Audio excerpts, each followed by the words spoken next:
Град Скопје влегува во нова фаза на развој на јавниот превоз со одобрувањето на договорот за имплементацијата на БРТ системот, информираше председателот на Советот на град Скопје Даме Димитровски. Според него станува збор за значаен инфраструктурен проект кој има за цел да ја унапреди градската мобилност и да го олесни секојдневното движење на граѓаните. Брзиот автобуски систем ќе овозможи пократко време на патување, поголема сигурност во сообраќајот и намалување на сообраќајниот метеж, преку воведување современа и посебно наменета инфраструктура за јавен превоз. Димитровски истакна дека придобивките од проектот не се ограничени само на подобрување на транспортот, туку имаат и пошироко значење за животната средина и квалитетот на живот. Очекувањата се дека со имплементацијата на БРТ ќе се придонесе за намалување на загадувањето и создавање почиста урбана средина.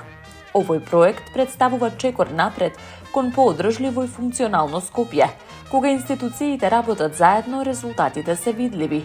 Чекор по чекор се движиме кон модерен град, нагласи Димитровски. Со реализацијата на БРТ системот, градските власти очекуваат значително подобрување на јавниот превоз и зголемување на интересот на граѓаните за негово користење, што дополнително ќе влијае на намалување на сообраќајниот притисок во главниот град.